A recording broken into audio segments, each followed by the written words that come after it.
वो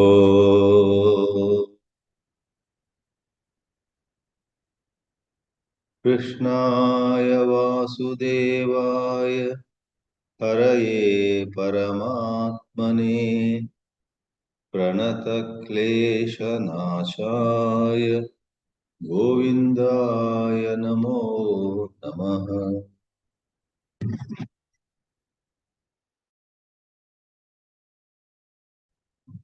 In this 12th chapter of Srimad Bhagavad Geeta, in this morning's class, which is perhaps 259th class in this series, we will continue from where we left.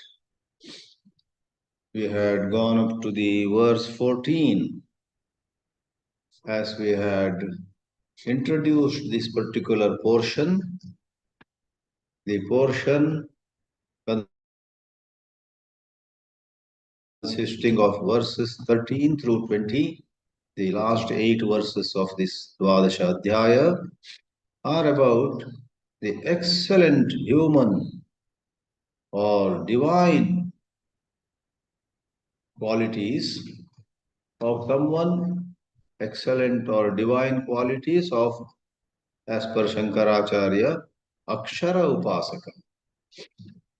Someone who has immersed himself or herself in steady contemplation on that unmanifest, that unseeable, unhearable, that which can never be objectified, as Sri Krishna described it in the third and fourth shlokas of this chapter. Akshara, Anirdeshya, Avyakta, Sarvatraga, Achintya, Kutastha, Achala, Dhruva. 7 or 8 pointers. None of them really defines the truth. If you scratch the surface, you find every one of them eliminates what the absolute reality is not. By eliminating what it is not, you arrive at what it is. About the highest truth, Advaita Vedanta uncompromisingly says that highest truth cannot be described, cannot be conceived by mind, of course cannot be held or grasped by any indriya. Though there are so many words or shlokas or expressions claiming to describe what it is, that's where I said scratch the surface, you find those descriptions are actually negation of what the truth is not. Negate what it is not, what it is reveals itself on its own. Therefore, in the Brihadaranyaka, you have the mantra Astula, Ananu, Ahrasva, Adirga, Ashukla, Achayam, Atamaska. All means not. And all of you know the famous line again in the Brihadaranyaka, in the mouth of Rishi Yadnavalkya. Neti neti, sa esha atma, neti neti iti grahyaha. You want to know what the highest truth of your own existence is? With all alertness, all vigilance, well informed by the Vedanta Shastra, keeping aside all your likes and dislikes, keeping aside all your petty-mindedness, keeping aside your pakshapata, partiality towards X or Y, towards men or women, against this party or that group, with no attachment, no identification. Just be that pure awareness and then you will know. Negate. Higher you go, it is wonderful negation. You don't try to picture that Atma. Whatever is pictured Whatever is brought into the mind as being in this way or that way is a mere concept. That is not the truth.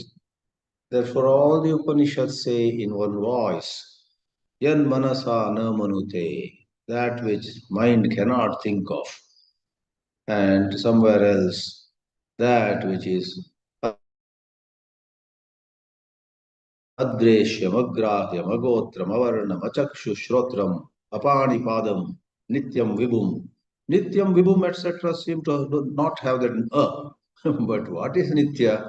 It is the negation of the quality of being bound by time. What is vibhu? All pervasive. It is negation of anything or this truth being limited in time. Not limited by time, nitya. Not limited in space, vibhu. Though there is a hidden not. Nitya, vibhu, sarvatragam. Here also, third shloka. Sarvatragam looks like a positive expression. Where is negation here? It is negation.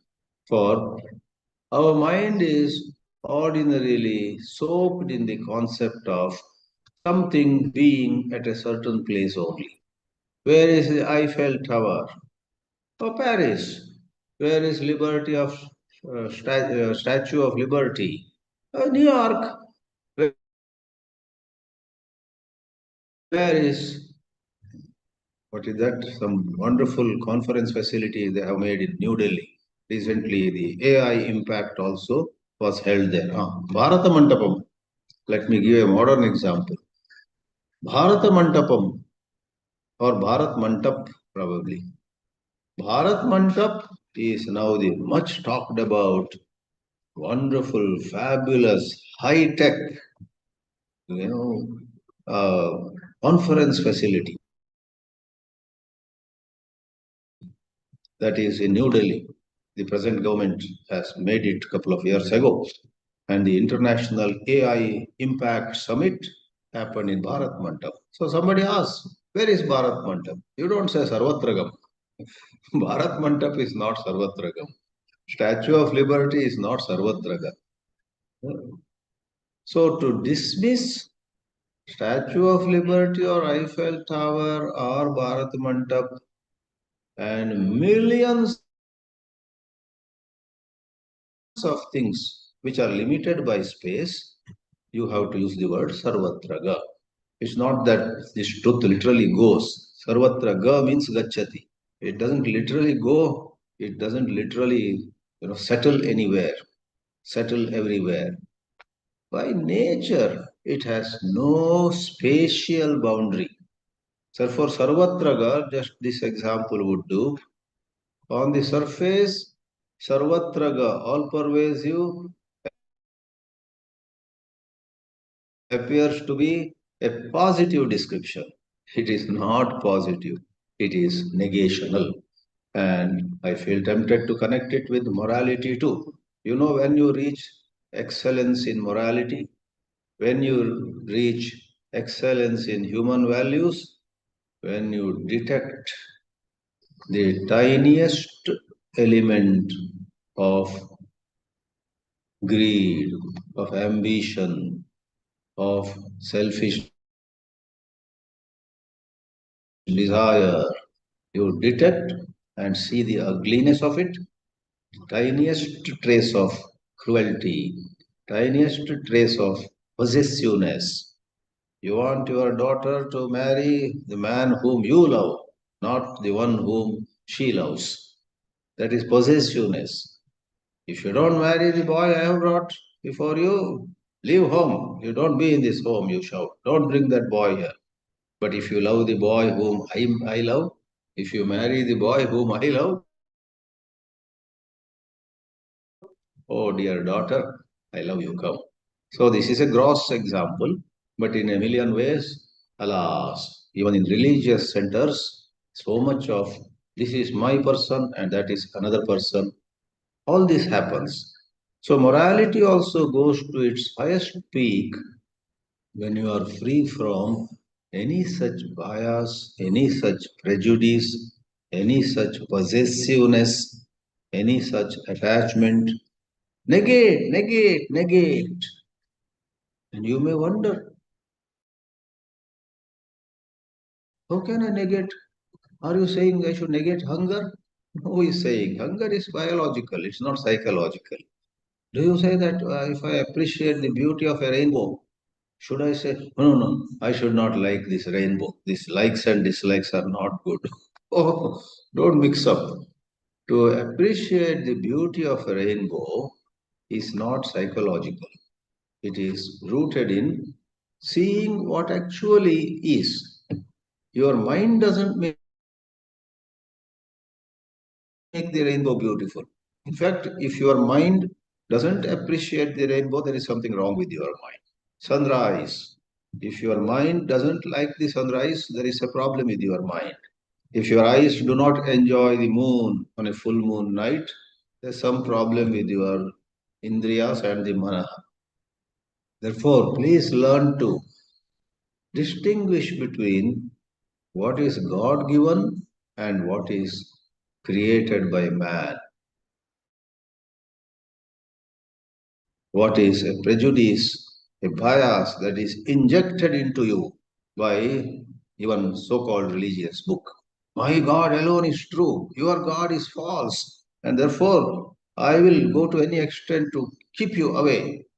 Oh, wait a minute, that is not morality, that is partiality, that is certain prejudice. So let me not go long on it. Sri Krishna talked about Akshara Upasakas. Akshara was pointed out in verses 3 and 4, and there also he said, this, in a way, the seed for these 8 verses was put in verse 4. Talking about those contemplating upon Brahman, about which normally we think Brahman is far away from real life, daily life. It is some abstract concept up in the air.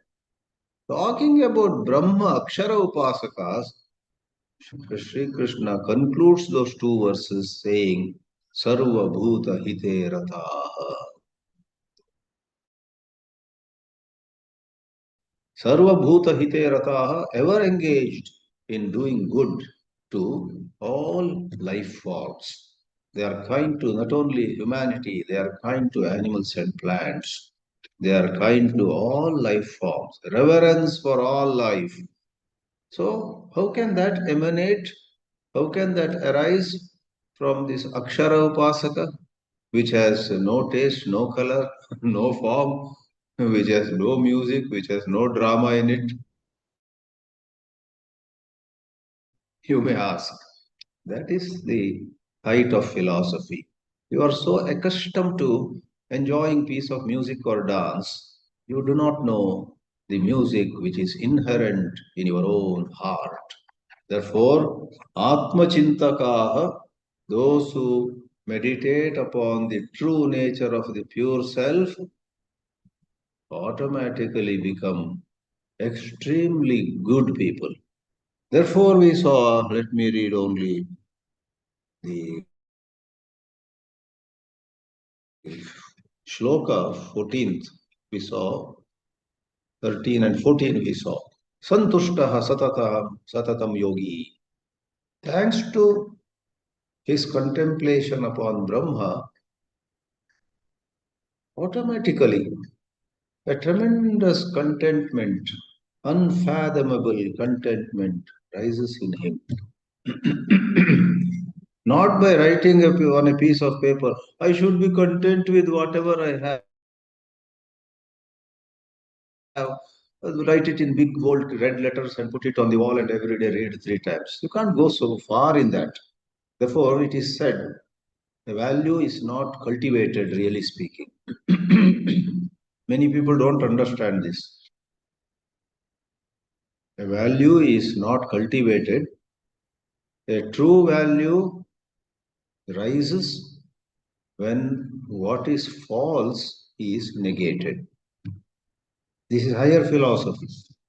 In schools, colleges, in a lot of popular lectures, the speaker says, children, cultivate truthfulness, etc. Okay, let them do so. But technically speaking, a child, a student, truly becomes truthful. You know when? When that student, that girl or boy, that adult, whoever, clearly sees the horror of speaking lies, clearly sees the ugliness of telling one thing while the fact of the matter is something else. So is the case with violence. If with a truly mature outlook you understand the horror of violence, then you will desist from violence. By reading a poem on the beauty of non-violence, you will only repeat that poem somewhere, you will sing it according to so many tunes, you will not truly become non-violent. So I went to a little higher plateau of deliberation. True values emerge as natural fragrance in you when you see the pathetic, the pitiable side of all negative values. You see the horror of violence, you will then become non-violent. Not by sankalpa on your birthday. If you say, here onward, I have decided to be very non-violent. 5 days you will be not scolding anybody. Sixth day you will lose your patience. Whereas understanding. So Jnana Yoga is all about understanding. In Jnana Yoga, which is praised as the highest of all yogas, it is about understanding deeper and deeper.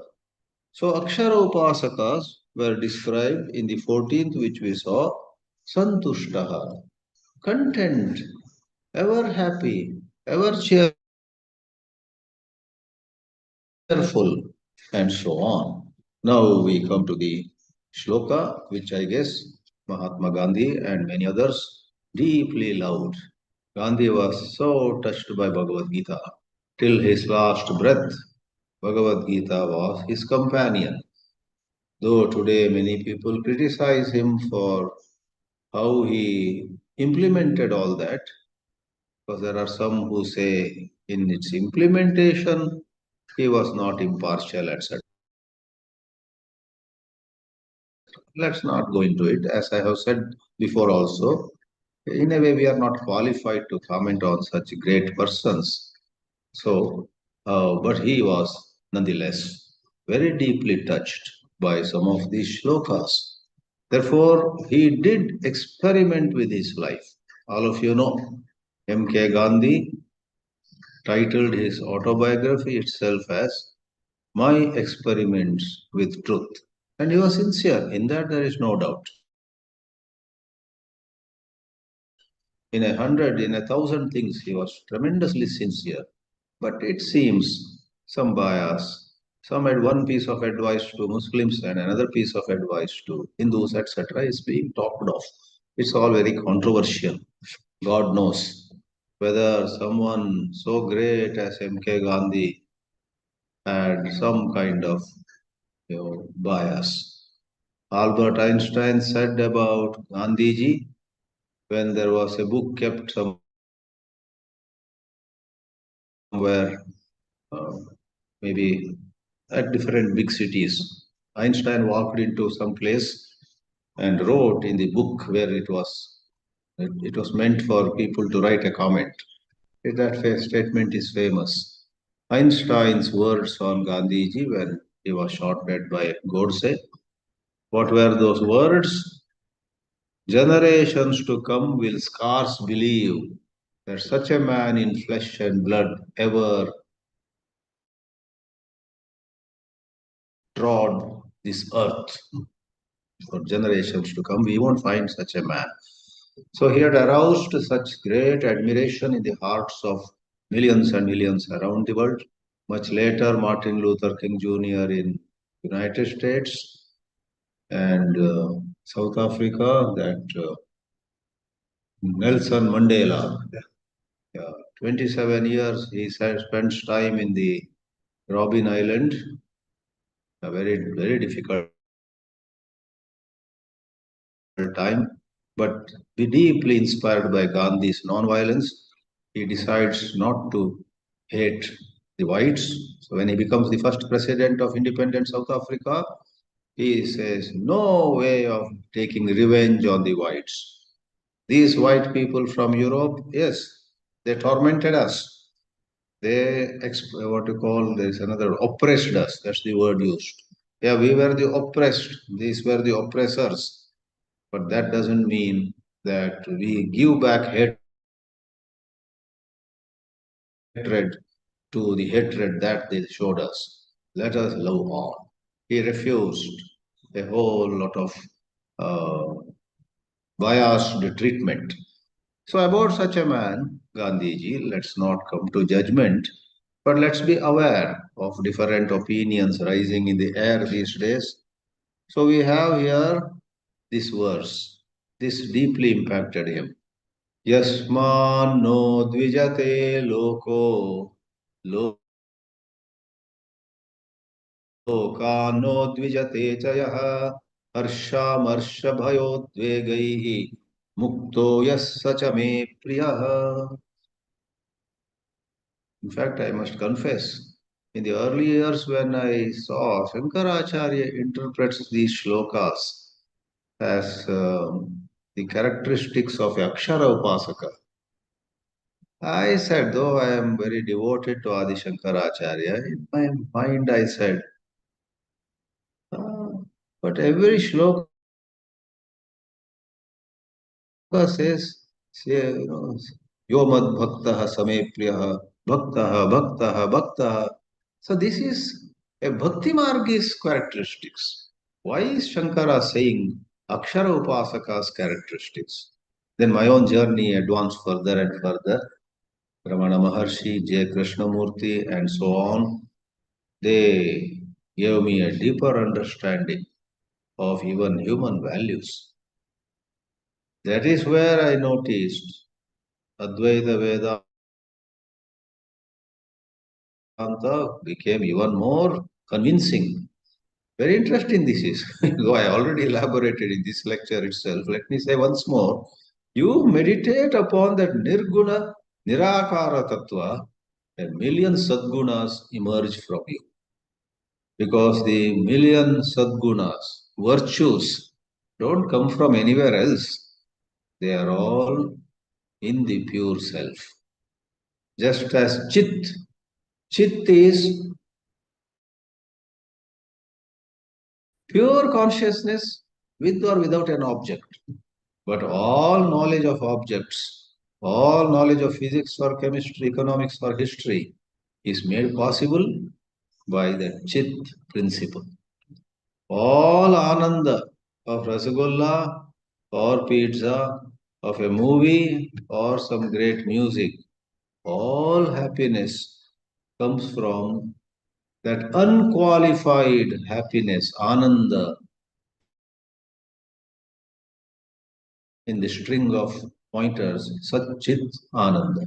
Amazing. If you meditate on Ananda, Anando Brahmeti Vyajanat, in Taittiriya Upanishad they say, Bhragu ponders, inquires, goes deeper and deeper into the mysteries of not only outer world, the mysteries of his own existence. Who am I? What am I? And so on. And then goes to the depth of his being. I am bliss. Anando Brahmeti Vyajanat. It is Ananda. I am Ananda Swarupa. Then what about Gulab Jamun? Does it not have some Ananda? Oh no. It is the Ananda in this Akshara which gets reflected in Gulab Jamun.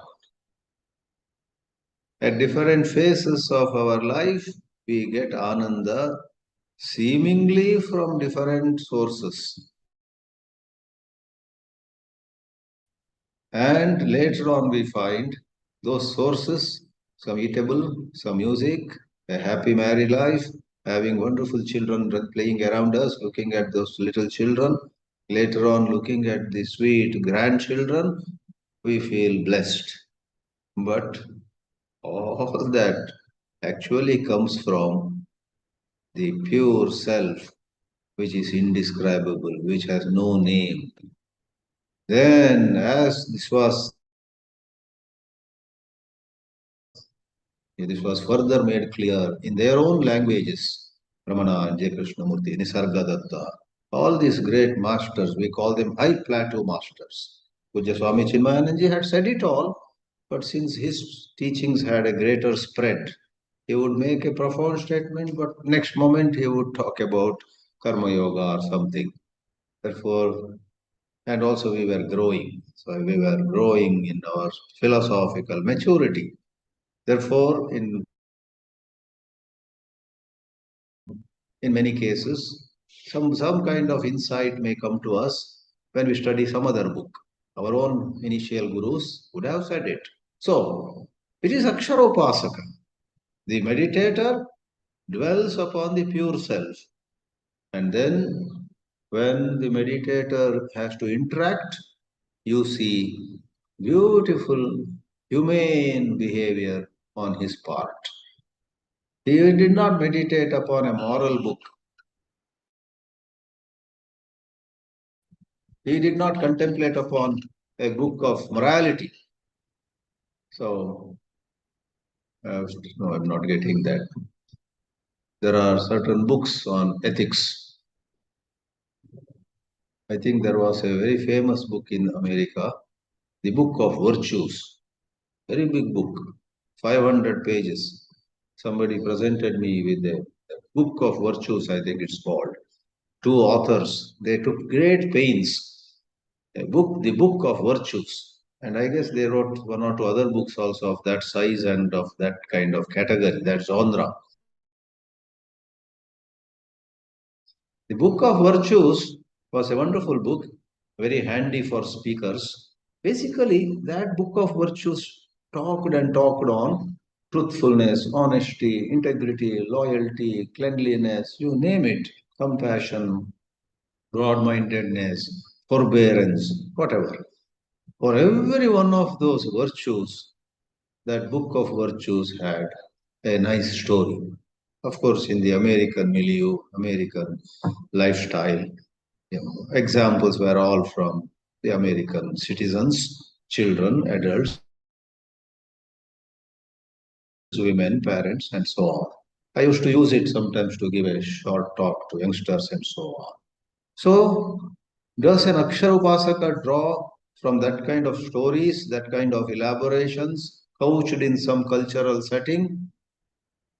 Well, in his journey at a certain time, he would have received some inspiration from such stories and role models and examples and etc. But eventually, at the height of philosophy, the Akshara Upasaka, so to say, takes a quantum leap, not through any examples or stories or role models, but a deeper process begins in him. He realizes that this mind by itself is limited. Thought by itself is limited. Thinking has its own sad limitations. Be the awareness. Chidananda Rupa Shivoham Shivoham. I am not good because of good thoughts, with all due respect to thoughts. Good thoughts deserve certain respect. Good words deserve certain respects. Good books deserve certain regard. Good book. This is a good book. Please read. We say to youngsters. But if we have advanced philosophically, a time comes when we read a book, we may, but we put the book aside. We keep the words aside. We keep the examples aside.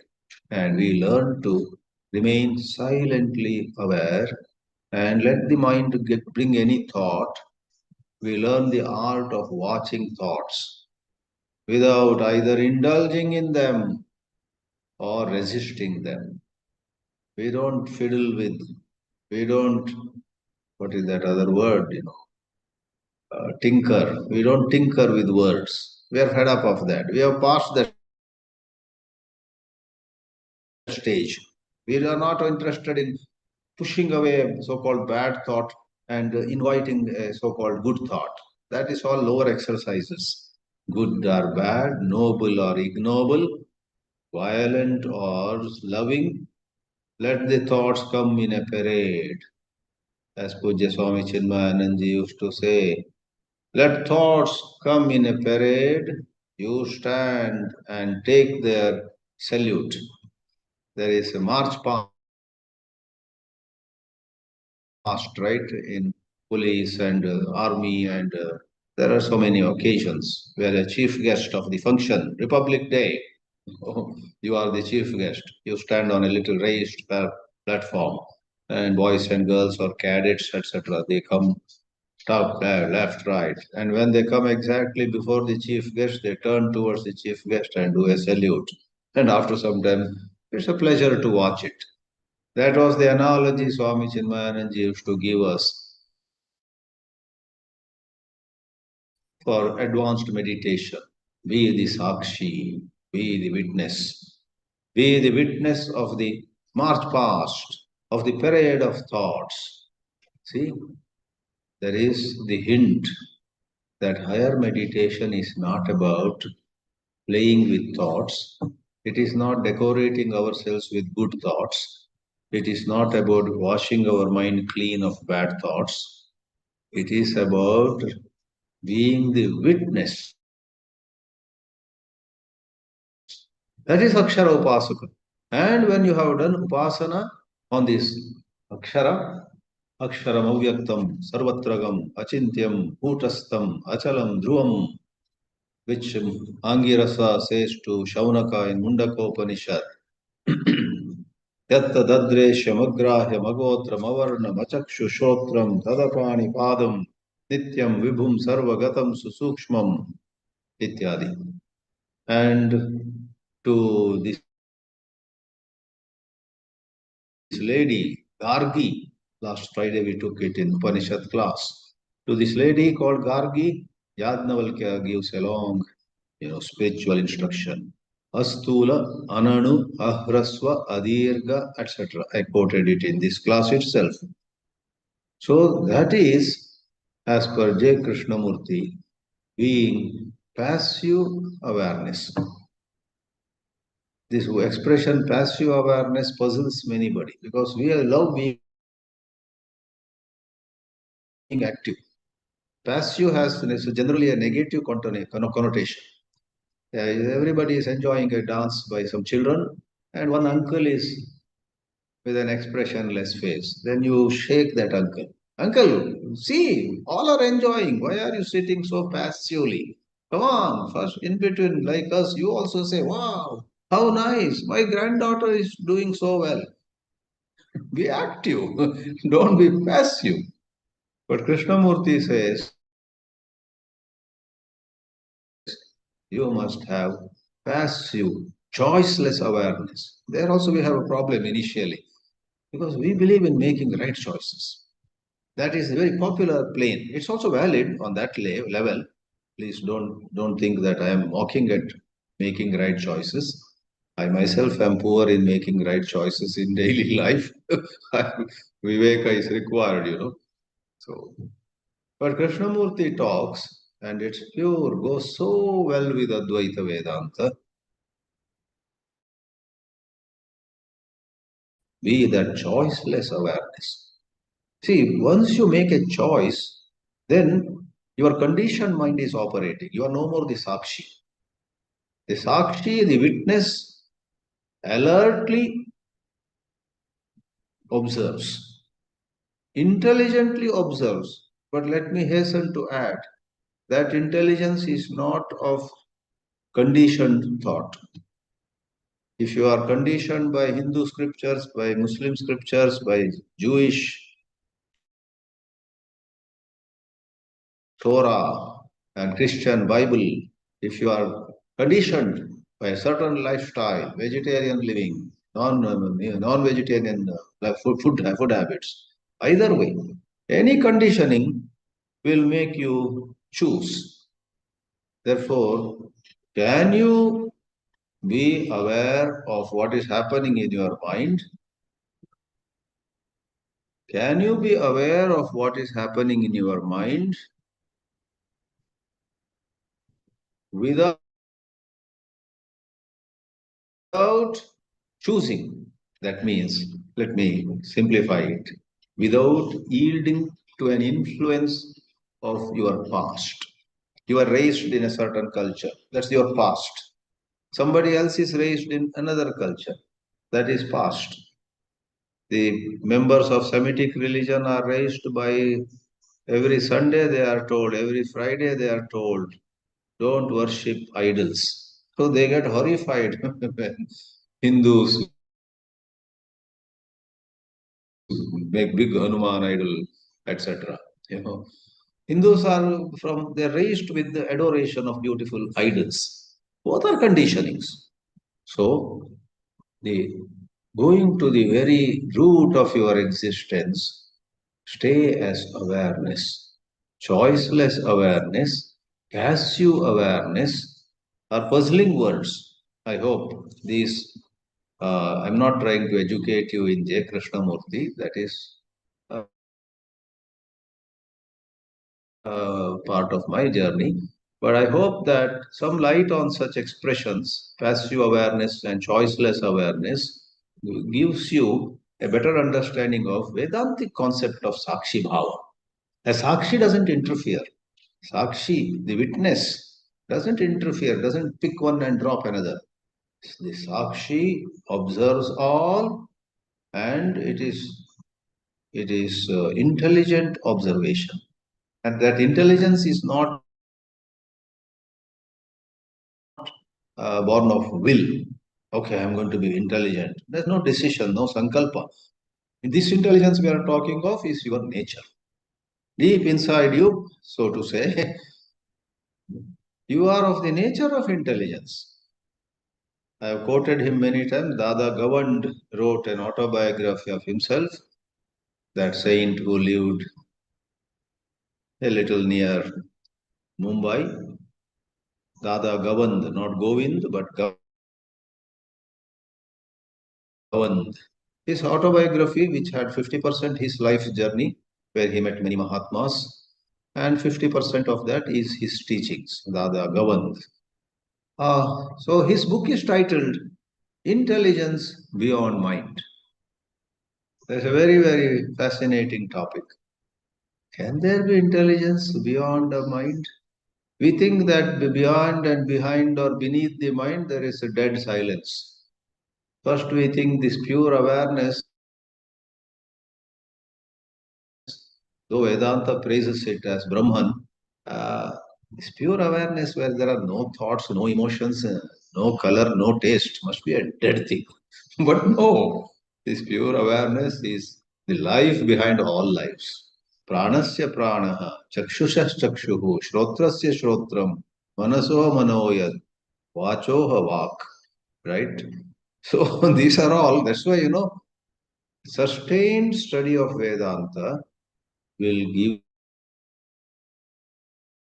you such joyous understanding of the same mantras which you would have enjoyed hearing from some master, which you would have loved at some point, but pretty soon, because your own philosophical maturity might be rather limited, you sort of don't draw much from it. You again settle for some inspirational story.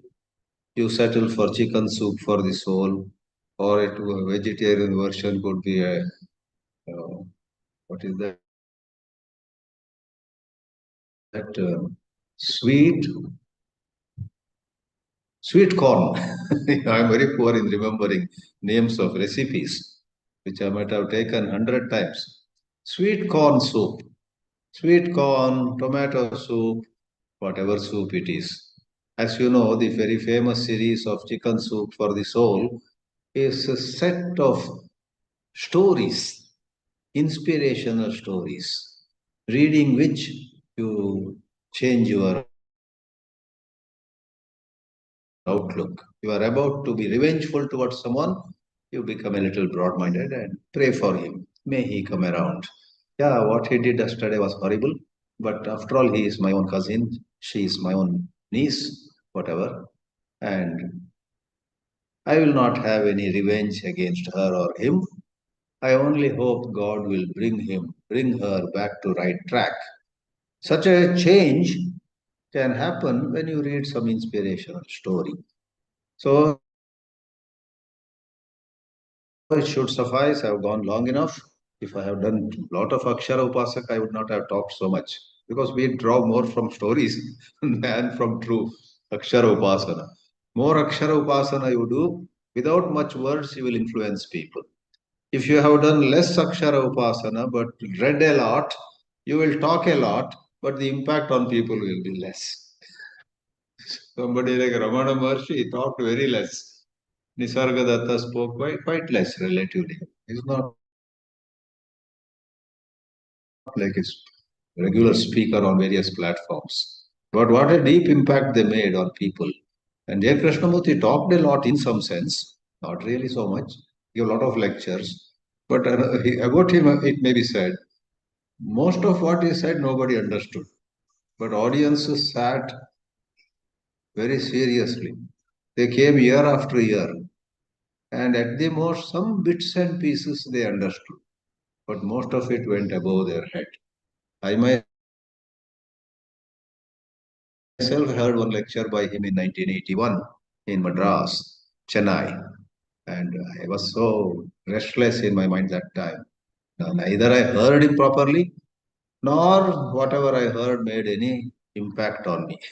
But I remember standing behind a large crowd. I went late, I think 5 minutes.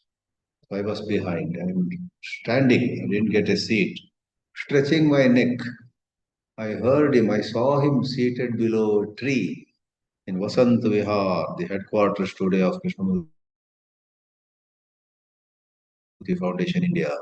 And one thing I remember is he was emphasizing integrity in daily life.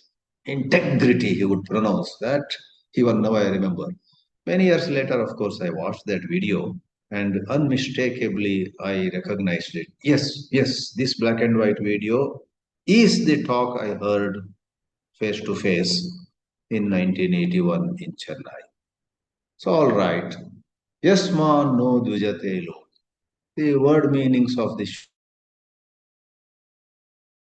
shloka hardly need an explanation. When you are a great advanced Akshara Upasaka, people will not be agitated by you. Lokaha na udvijate. Or you don't encroach upon anybody's space. You do not impose anything on anybody. You rather is so compassionate. You are compassionate. So why would anyone be agitated against you?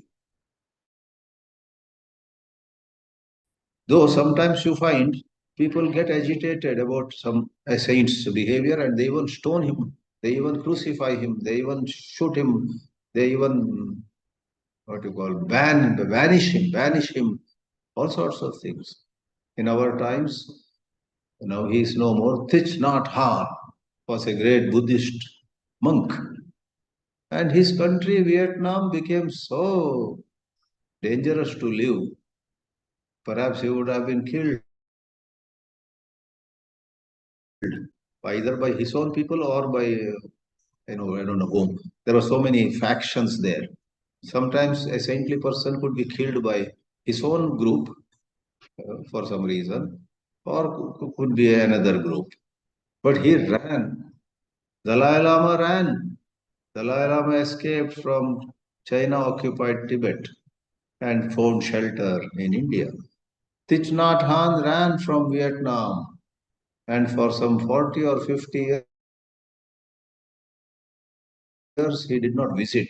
But before his death, he did go back to Vietnam for short visits. He settled in a village outside Paris in France. Thich Nhat Hanh left behind a wonderful collection of his works, his teachings, especially he taught mindfulness. You may say, oh, see, people would have killed Thich Nhat Hanh. China hated this Dalai Lama. They would have killed him, imprisoned him. So how does Gita say, Lokaha udvijate. The Chinese were agitated about Dalai Lama's presence. They were very angry with India too later. Similarly, practically every saint has some people who hate him, who want to finish him. How does Gita say?